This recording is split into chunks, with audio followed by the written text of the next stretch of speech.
السلام علیکم ویورز، ہمارے چینل پر خوش آمدید۔ کلو کی زندگی کی کہانی، جس کی قسمت بھی اس کے رنگ کی طرح کالی تھی۔ یوں تو انسان کے اور اس کی تقدیر کے فیصلے قدرت کے ہاتھ میں ہیں، مگر بعض اوقات ہم انسان خود کو نہ جانے کیا سمجھ بیٹھتے ہیں۔ ہم اکثر انسانوں کو جانچنے لگتے ہیں، ان کے رنگ، قد کاٹ، خاندانی بیک گراؤنڈ اور قریبی دیکھ کر ہم سمجھتے ہیں کہ فلاں انسان اچھے مستقبل کا حقدار ہے اور فلاں انسان تو بالکل بھی خوشیوں کا حقدار نہیں، اور فلاں انسان تو بالکل بھی خوشیوں کا اور اچھے مستقبل کا حقدار نہیں ہے۔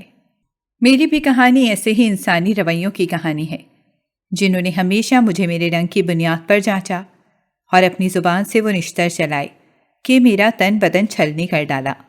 زیادہ دکھ تو مجھے اس بات کا ہے کہ یہ نشتر چلانے والے کوئی غیر نہیں تھے، بلکہ یہ میرے اپنے تھے، وہ اپنے جنہیں سگے اور خون کے رشتے کہا جاتا ہے۔ انہی خون کے رشتوں نے میری زندگی ایسی اجیرن کی کہ میں نے دنیا میں ہی جہنم دیکھ لی۔ آئیے آج میں آپ کو اپنے ماضی میں لے چلتی ہوں۔ آپ میری کہانی سنیے اور فیصلہ کیجیے، کیا اپنے ایسے ہوتے ہیں؟ کیا ان کو سگے کہا جاتا ہے؟ کیا خون کے رشتے ایسے ہوتے ہیں؟ اگر خون کے رشتے ایسے ہوتے ہیں تو پھر خیر کیسے ہوتے ہیں؟ یہ مجھے کہانی کے آخر میں آپ بتائیے گا۔ فورٹ عباس کے ایک نواحی گاؤں میں اکرم اور رشیدہ کے گھر پیدا ہونے والی میں دوسرے نمبر کی بیٹی تھی۔ سب سے بڑا میرا بھائی خالد تھا، اس سے 2 سال چھوٹی میری بہن مومنہ تھی، اور سب سے چھوٹی میں تھی۔ ہوش سنبھالنے تک کا میرا بچپن کیسے گزرا یہ مجھے معلوم نہیں، مگر جیسے ہی ذرا سا میں نے ہوش سنبھالا تو مجھے یہ اندازہ ہو گیا تھا۔ نام تو میرا کلثوم تھا، مگر مجھے بچپن سے ہی کلو کہا جاتا تھا۔ پہل تو میں یہ سوچتی تھی کہ جیسے سب بچوں کے الٹے نام ہوتے ہیں، میرا بھی یہ پیار کا الٹا نام ہے، مگر دھیرے دھیرے پھر مجھے یہ سمجھ آنے لگی کہ یہ میرے پیار کا الٹا نام نہیں ہے۔ میں اکثر اپنے گھر میں لگے ہوئے چھوٹے سے شیشے کے سامنے کھڑے ہو کر اپنی رنگت دیکھنے لگتی تھی، کیونکہ جیسے جیسے میں بڑی ہو رہی تھی مجھے اس بات کا احساس ہو رہا تھا کہ خالد تو لڑکا ہے، اس کا اس لیے بہت کیا جاتا تھا، اور اس سے چھوٹی مومنہ تھی تو مومنہ گوری سفید رنگت کی مالک تھی، ایسی گوری رنگت کہ ہاتھ لگائے ہوئے بھی میلی ہو جائے۔ جو کوئی بھی مومنہ کو پہلی دفعہ دیکھتا وہ حیرت سے اسے دیکھتا ہی رہ جاتا، اور اکثر لوگ تو اماں سے ہنسی مذاق میں ایسا بھی کہہ دیتے تھے، ارے رشیدہ یہ تمہاری ہی بیٹی ہے نا؟ بلکہ میرے اکثر کزن اماں کو مذاق کرتے ہوئے کہا کرتے تھے کہ خالہ یقیناً مومنہ ہسپتال میں بدلی گئی ہے، آپ اپنی بیٹی کی جگہ کسی اور کی بیٹی اٹھا لائی ہیں۔ تو امی ان کی اس بات کے جواب میں ہنستے ہوئے ان کے سر پر ایک چپت لگاتی اور آگے سے بتاتی کہ تمہاری اطلاع کے لیے بتا دوں کہ مومنہ کی پیدائش گھر میں ہی ہوئی تھی۔ اس زمانے میں گاؤں دیہات میں ہسپتالوں میں جانے کا رواج نہیں ہوتا تھا۔ گوری رنگت کے اوپر گولڈن براؤن بال اور ہلکی نیلی آنکھیں، مومنہ کو تو گویا آسمان سے اتری ہوئی کوئی پری لگتی تھی، اور میں کالی سیاہ رنگت، نہ پتہ لگتا ہاتھ کہاں سے شروع ہو رہے ہیں اور نہ پتہ لگتا کہ منہ کہاں سے شروع ہو رہا ہے، سب ایک جیسا ہی نظر آتا تھا۔ جیسے جیسے میں بڑی ہوتی گئی میں شدید احساس کمتری کا شکار ہوتی گئی، اور اس احساس کمتری میں ڈالنے کی سب سے بڑی ذمہ دار میرے اپنے گھر والے تھے، اور گھر والوں میں بھی سب سے زیادہ ذمہ دار میری اپنی ماں تھی۔ اس وقت میں 8ویں جماعت میں پڑھتی تھی، جب ایک شام سب صحن میں بیٹھے شام کی چائے پی رہے تھے اور امی سب کو ہمارے بچپن کی باتیں سنانے لگیں۔ پہلے امی نے مومنہ کی بات کی کہ جب مومنہ پیدا ہوئی یہ اتنی خوبصورت اور اتنی پیاری تھی کہ وہ دائی جو میرے کمرے میں تھی وہ پیدائش کے فوراً بعد ہی اس کو کپڑے میں لپیٹ کر اپنے گھر دکھانے کے لیے چلی گئی کہ میں اپنے گھر والوں کو دکھاؤں تو صحیح کہ کتنی خوبصورت بچی پیدا ہوئی ہے۔ اماں سب کو بتانے لگیں۔ یوں ہی دیکھتے دیکھتے مومنہ کو پورے محلے کا چکر لگوا دیا، ایک گھر سے دوسرے گھر، ایک عورت سے دوسری عورت۔ تمہاری دادی اس دائی کے گھر پر گئیں کہ بھائی ہماری بچی تو ہمارے حوالے کرو، مگر پتہ چلا کہ بچی تو اس کے گھر پر ہے ہی نہیں، وہ تو ساتھ والوں کے گھر ہے۔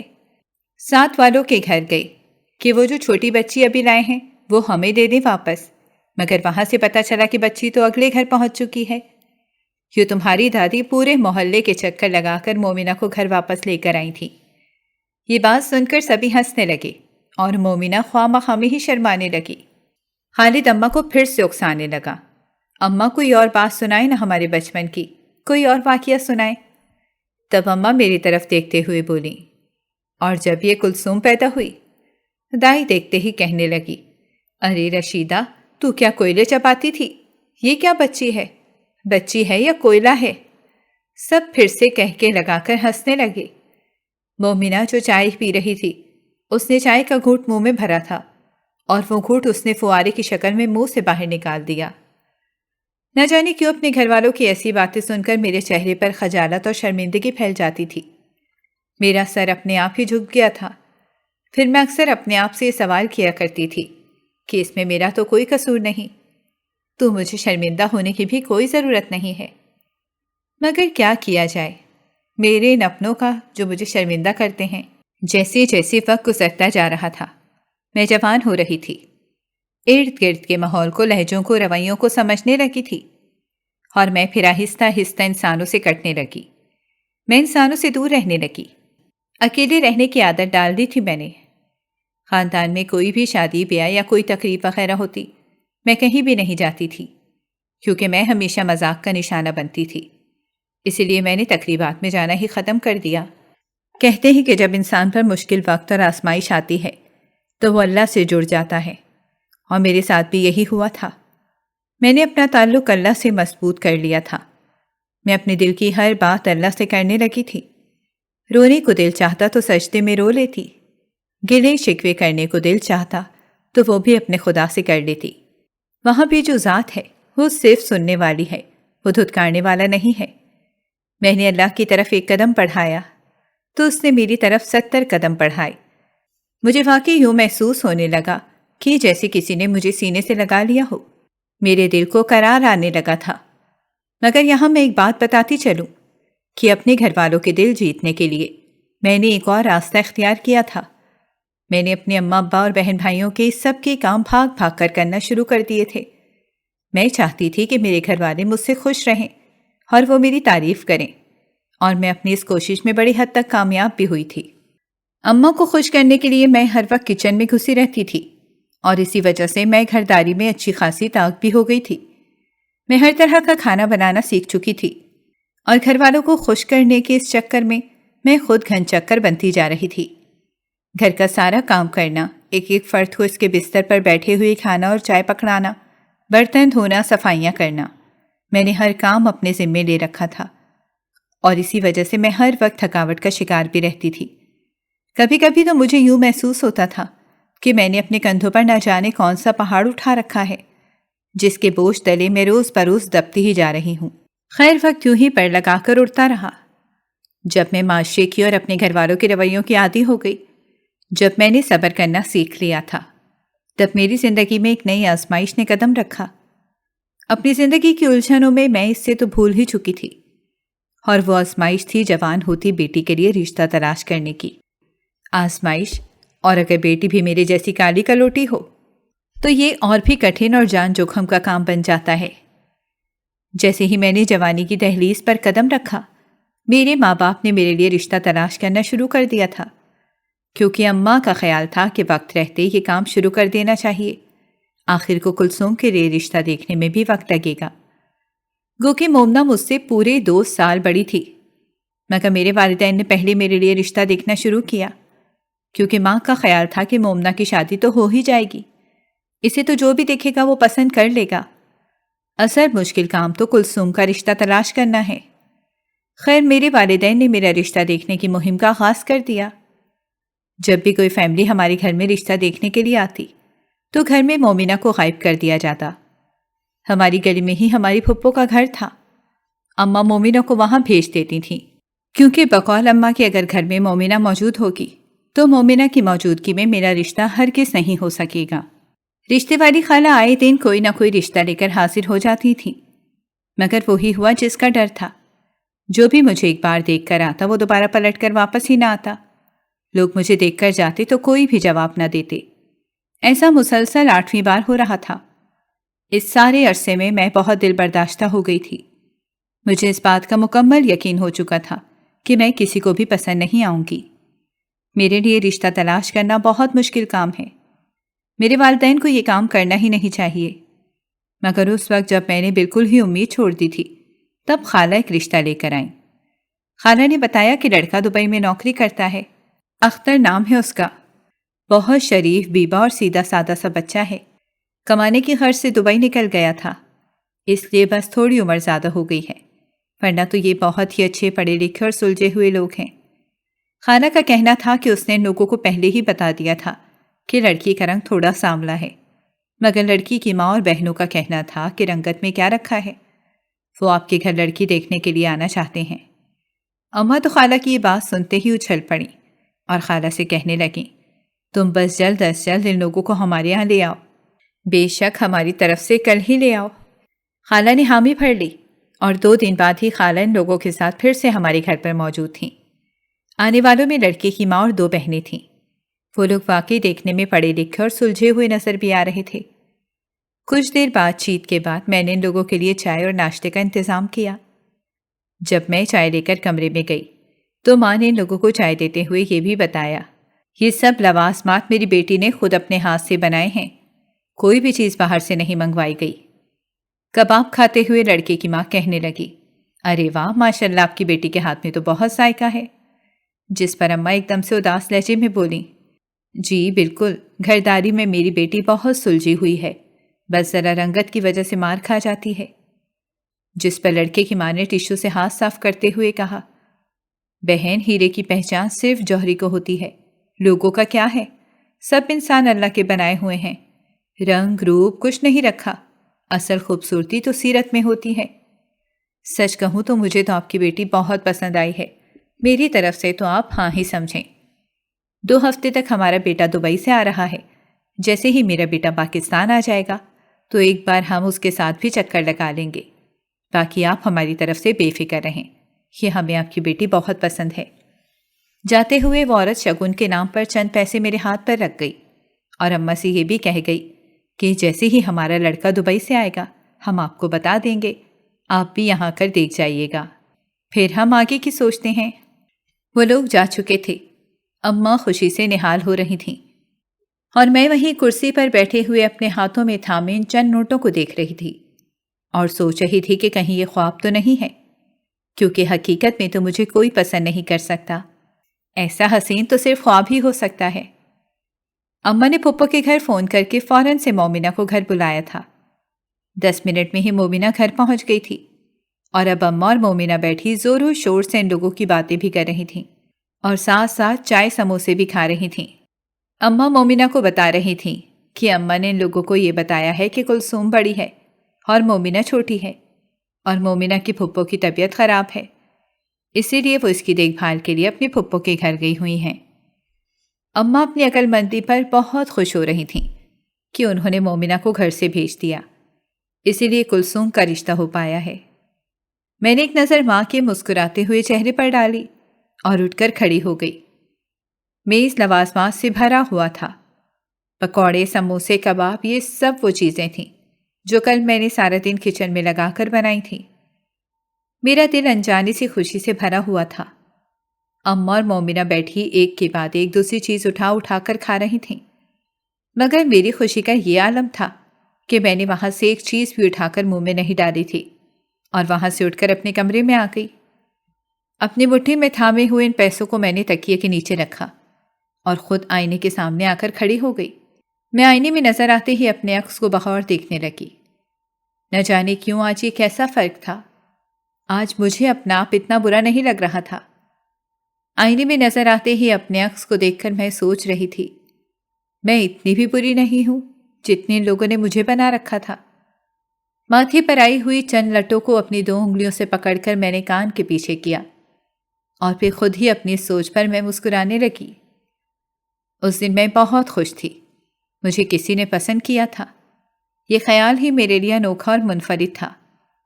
مجھے یوں محسوس ہو رہا تھا کہ جیسے میرے قدم زمین پر ہیں ہی نہیں، میں اپنے آپ کو ہواؤں میں اڑتا ہوا محسوس کر رہی تھی۔ اس دن رات کو جب میں سونے کے لیے لیٹی تو میں نے تکیے کے نیچے ہاتھ ڈال کر دوبارہ سے وہ پیسے نکالے اور ان کو مسکرا کر ایک نظر دیکھا اور مٹھی میں بھینچ لیا۔ اس حرکت پر، اس بچپنے پر مجھے خود بھی ہنسی آ رہی تھی کہ میں کیسی بچوں جیسی حرکتیں کر رہی ہوں، مگر یہ میرے اندر کی خوشی تھی۔ اس رات جب میں سو گئی تو میں نے خواب میں دیکھا یہی منظر دیکھے کہ میری شادی ہو رہی ہے، میں دلہن بنی ہوئی ہوں، میں بہت خوبصورت لگ رہی ہوں۔ کہتے ہیں کہ خوشی میں وقت گزرنے کا احساس نہیں ہوتا، یہ تو میں نے اب جانا تھا۔ واقعی مجھے پتہ ہی نہیں چلا کہ کب 2 ہفتے گزر گئے۔ 2 ہفتے کے بعد اختر کی ماں کا فون آیا کہ کل ان کا بیٹا دبئی سے واپس آ رہا ہے اور پرسوں وہ اپنے بیٹے کو ساتھ لے کر منگنی کی انگوٹھی پہنانے کے لیے ہمارے گھر آئیں گی۔ اماں خوشی سے نہال ہو رہی تھیں اور میری تو ہاتھ پاؤں ہی پھول گئے تھے۔ سب گھر والے بھی بہت خوش تھے۔ دیکھتے ہی دیکھتے وہ دن بھی آ پہنچا جب وہ لوگ منگنی کی انگوٹھی مجھے پہنانے کے لیے ہمارے گھر آنے والے تھے۔ اس دن پہننے کے لیے اماں نے مجھے نیا جوڑا لا کر دیا تھا۔ یہ بہت خوبصورت جوڑا تھا۔ سچ کہوں تو مجھے زندگی میں پہلی بار اتنا خوبصورت جوڑا پہننے کو ملا تھا۔ میں نے بہت چاؤ سے نہا دھو کر وہ نیا جوڑا پہنا اور مومنہ نے میرا ہلکا سا میک اپ بھی کیا۔ تیار ہونے کے بعد میں نے اپنے آپ کو آئینے میں دیکھا تو آئینے میں اپنا عکس دیکھ کر میں خود ہی شرما گئی۔ میں اپنے آنے والی خوبصورت کل کے خواب دیکھ رہی تھی، اس بات سے بے خبر کہ میرا آنے والا کل کچھ ہی پلوں میں تاریک ہونے والا تھا۔ کچھ ہی دیر بعد اختر اور اس کے گھر والے آ چکے تھے۔ اماں ابا ان کے ساتھ برآمدے میں بیٹھے تھے۔ کچھ دیر بعد ہی اماں نے مجھے آواز دی۔ میں کچھ جھجکتی ہوئی ان سب کے درمیان گئی اور سلام کہنے کے بعد وہیں اماں کے پاس بیٹھ گئی۔ بیٹھتے ہوئے ایک نظر چوری سے اختر پر ڈالی، مگر فوراً ہی اپنی نگاہ واپس جگا لی کیونکہ اختر میری طرف ہی دیکھ رہے تھے۔ اماں کے پاس بیٹھنے کے کچھ دیر بعد میں نے پھر سے نظر اٹھا کر اختر کی طرف دیکھا تو وہ اپنے دونوں ہاتھوں کی انگلیاں آپس میں پھنسائے نظریں جھکا کر خاموش بیٹھے تھے اور باقی سب آپس میں گفتگو کر رہے تھے۔ کچھ دیر بعد اماں نے مومنہ کو آواز لگائی، مومنہ چائے لے آؤ۔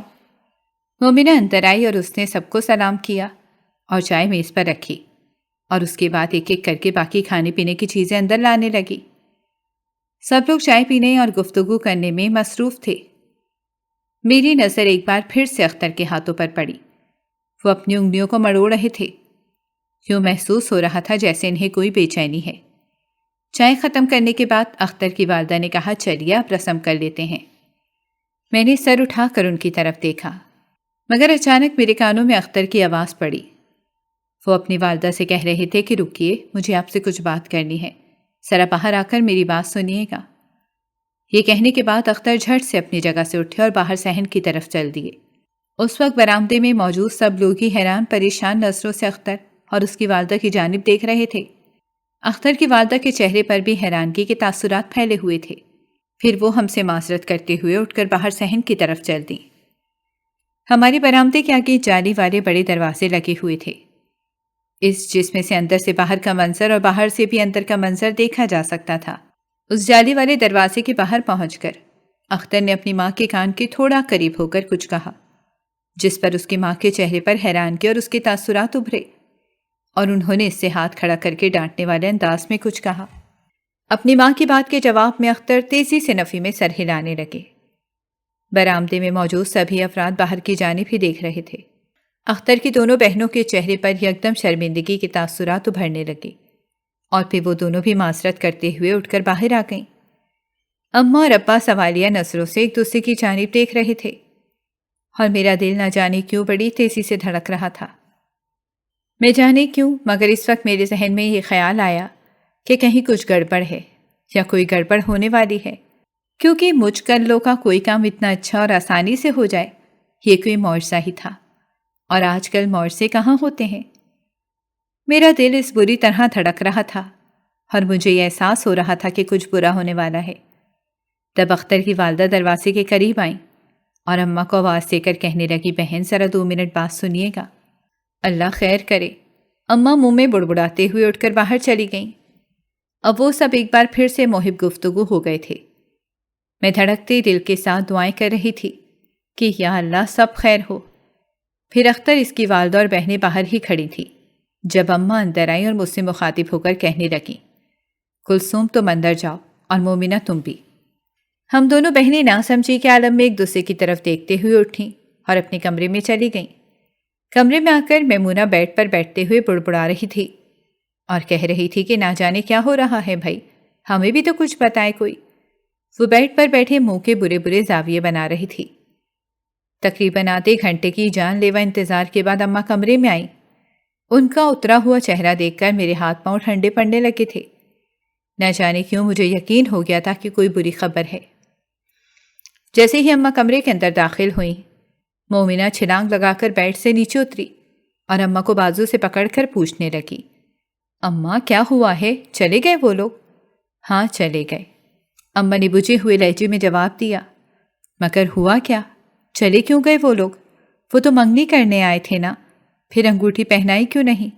انہوں نے رسم کیوں نہیں کی؟ مومنہ نے ایک ہی سانس میں کئی سوال کر دیے تھے۔ فی الحال تو وہ لوگ چلے گئے ہیں، لڑکے نے کلثوم سے رشتہ کرنے سے انکار کر دیا ہے، وہ لوگ تمہارا رشتہ مانگ رہے ہیں، امی نے مومنہ کی طرف دیکھتے ہوئے کہا۔ مومنہ حیرت زدہ نظروں سے اور کھلے ہوئے منہ کے ساتھ اب ماں کی طرف دیکھ رہی تھی اور پھر اپنا ہاتھ نچا کر بولی، ایسے کیسے میرا رشتہ مانگ رہے ہیں وہ لوگ؟ کلو کو دیکھ کر اسے پسند کر کے گئے تھے، اب جیسے ہی مجھے دیکھ لیا تو میری طرف ہو گئے، یہ کوئی بات ہوئی بھلا؟ وہ بڑبڑاتی ہوئی کمرے سے باہر چلی گئی۔ اماں نے بھی پاؤں میں چپل اڑسی اور منہ ہی منہ میں کچھ بولتی ہوئی مومنہ کے پیچھے باہر نکل گئی اور میں خالی ہاتھ وہیں بیٹھی رہ گئی۔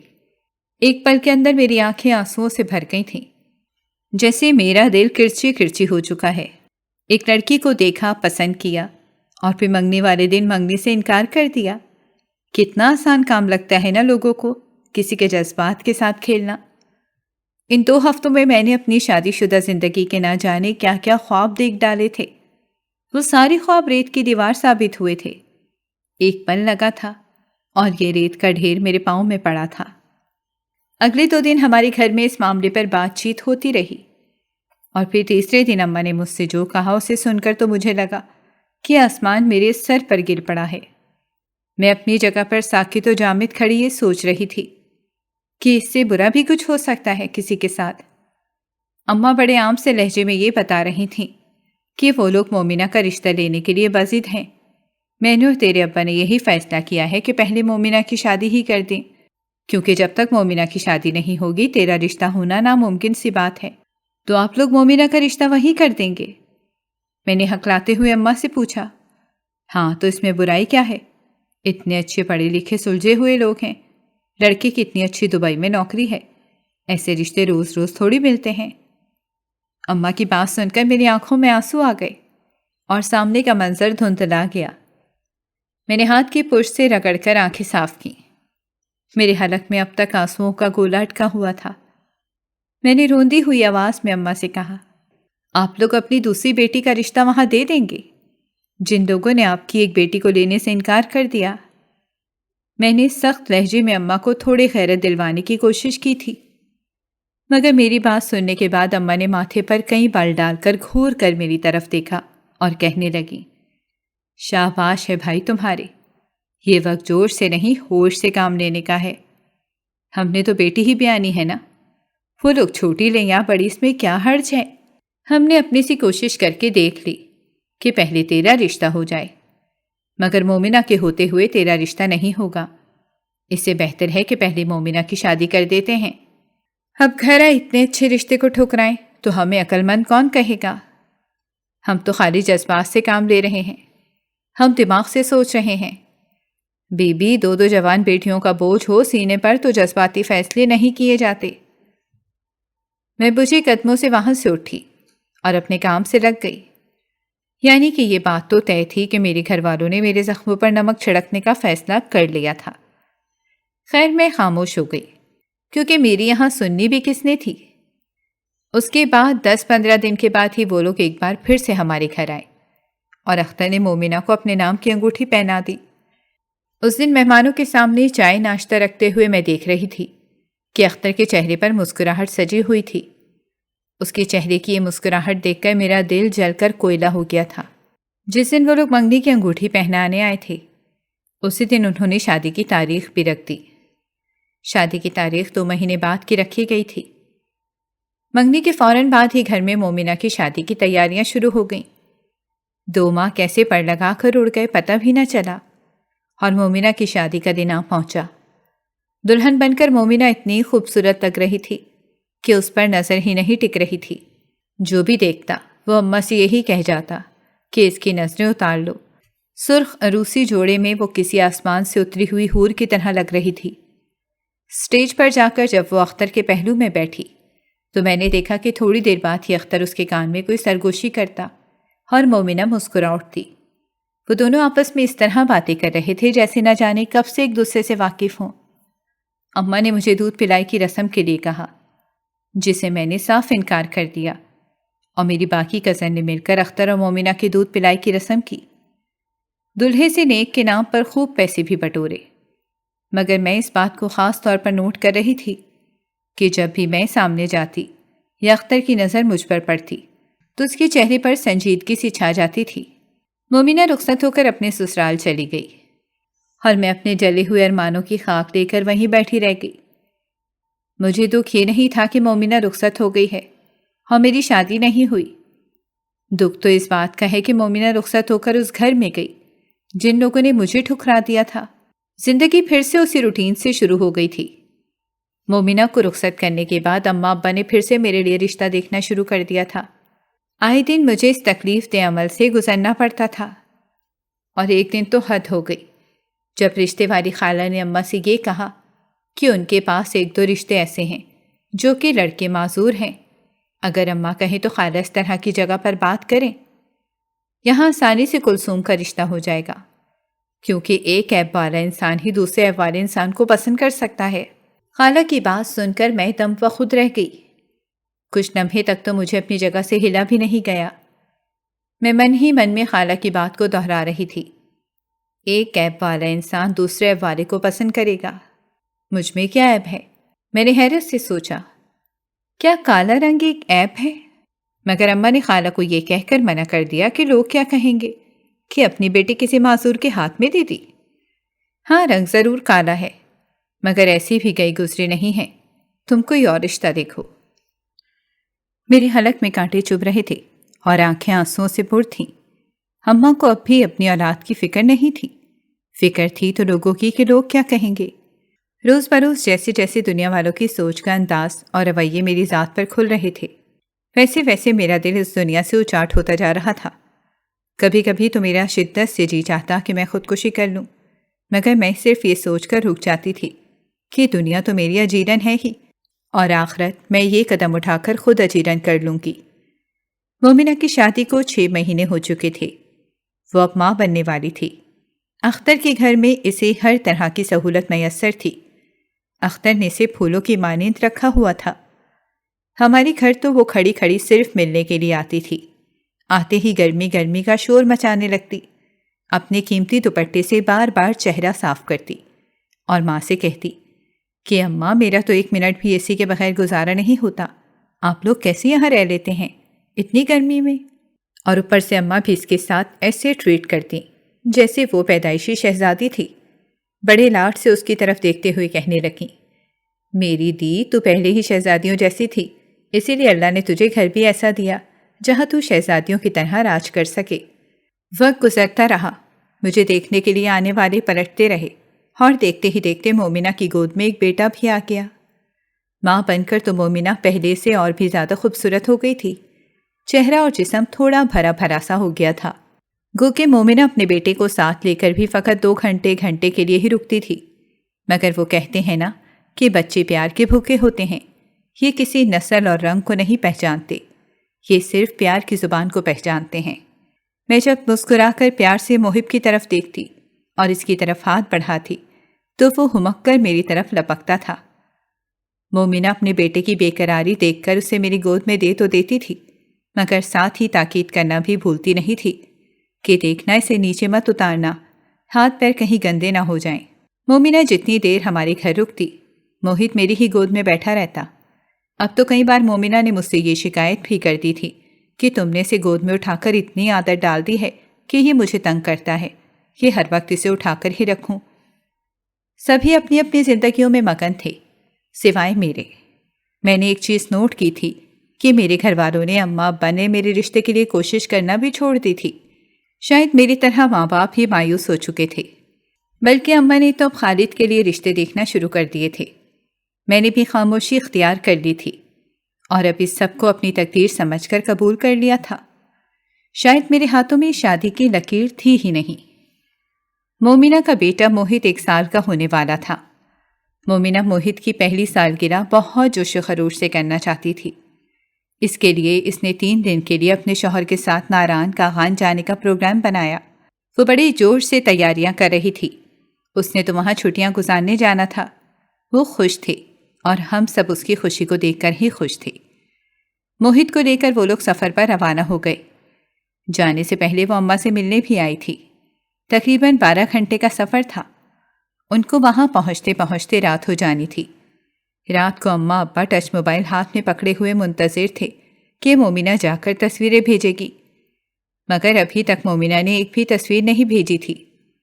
اماں تھوڑی دیر بعد خالد سے کہتی، لے دیکھ تو ذرا مومنہ نے کوئی تصویر بھیجی یا نہیں، جس پر خالد نے ذرا جھنجھلا کر اماں سے کہا کہ اماں ابھی تو وہ لوگ پہنچے ہوں گے، تھکے ہوئے ہوں گے، جاتے ہی تھوڑی تصویریں بنانے لگ جائیں گے، تم بھی نہ کمال کرتی ہو۔